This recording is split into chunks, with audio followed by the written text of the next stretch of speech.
we get these CO2 prices. So we had done some, in that green one, that's where we have this, that's the Markey-Waxman type of target. We think the CO2 price would start a little over $50 a ton and would rise to close to $225 a ton. So these are relatively high by what people have been talking about in the past. These are not exactly the Markey-Waxman bill. The Markey-Waxman bill has these credits that can come in from outside sources, and they see those as possibly reducing these costs. So we haven't really factored that possibility in.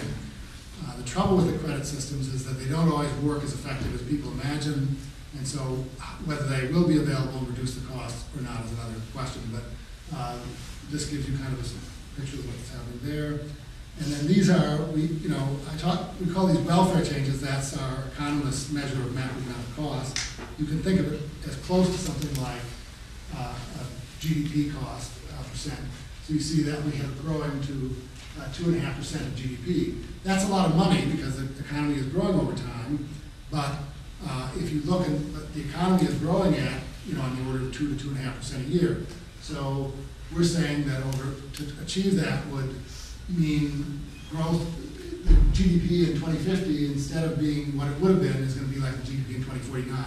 So it's a big cost. It's a $1 trillion or so by then, but it's a percentage of a big economy, and so it's something we can bear. You see people talking about this is going to wreck the economy. It's not going to wreck the economy. It's going to cost something, and maybe not even.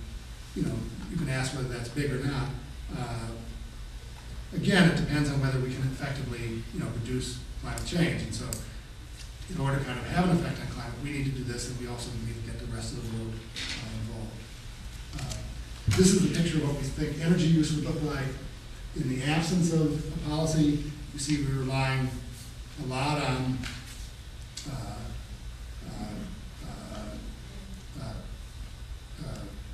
coal is the oil is on the bottom, then gas, then the light blue is coal. So there's the fossil fuels are really the dominant source of energy we use now and will continue to be.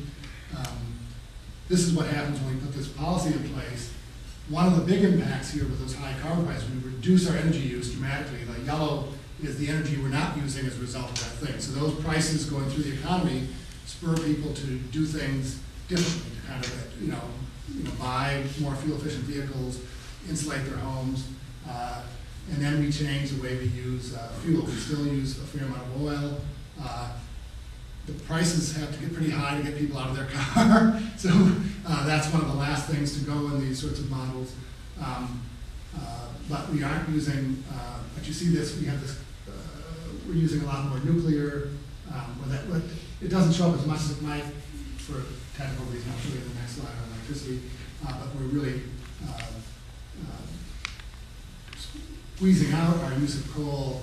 The light blue one is the coal without CCS. So before that was expanding, now it's really collapsed. So we get some more. CCS, is that sequestering?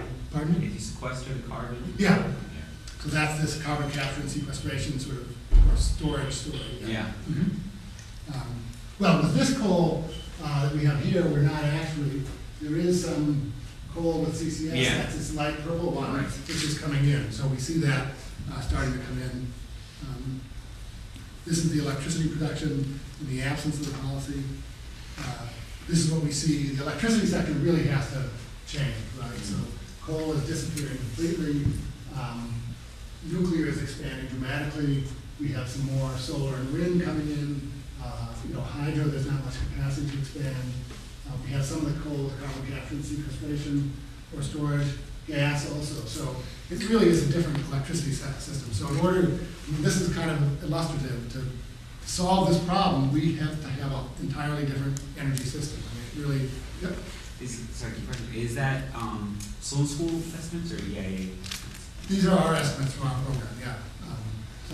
The EIA only goes out to about 2030. Yeah, that's what and as you see, by 2030, a lot is happening by then, but things really have to change.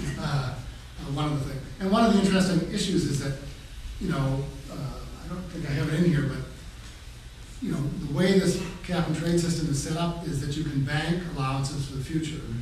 And so the whole horizon is really important then, because under that banking assumption, people back here are looking ahead and knowing they're gonna have to be here, much reduced. So what you tend to see is more reductions in the early years than you would otherwise see, and people bank the allowances.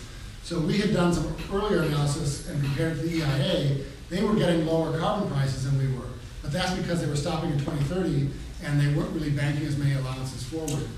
So wax and market would let you use a 2010 allowance in 2045?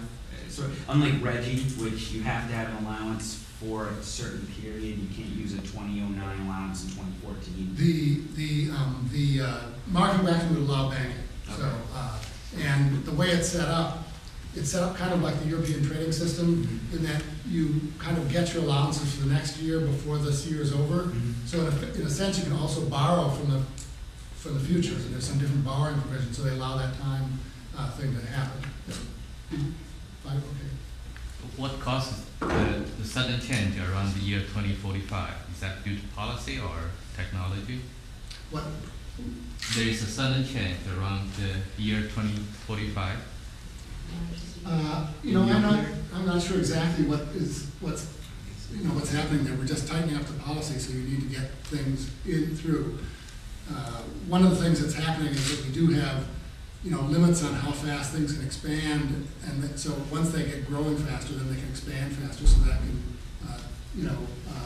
it takes a while for the development to kind of get going. So nuclear can't expand real fast initially because you have to build up the capacity to actually build nuclear power plants. So by that time, you kind of relaxed most of that constraint because you developed the infrastructure you need. So, these estimates are uncertain. Advanced technology, cost and generation. If we change the numbers a little bit, we get something with different picture, still a very dramatically different one than in the base case. The implementation details matter. And we just had this banking discussion, near-term costs are driven by the longer-term targets. So, is climate economics going to tell us anything useful? As with other aspects of the climate issue, the range of estimates are really quite wide. Trying to kind of understand that is important. Predicting technical change. Technical change is fundamental to this issue. We think that technology is going to have to improve to solve it. But we're not perfect crystal ball gazers either. These analysis of impacts and valuation of those are really a tough issue. I think we're all trying to get our hands around it. I think the kind of the optimal policy that some people look at is not, we don't really see that a particularly useful way to look at the thing because it's going to be a negotiated policy anyway. It's kind of a dream idea that we can kind of even calculate the optimal, but that's where economics always starts from.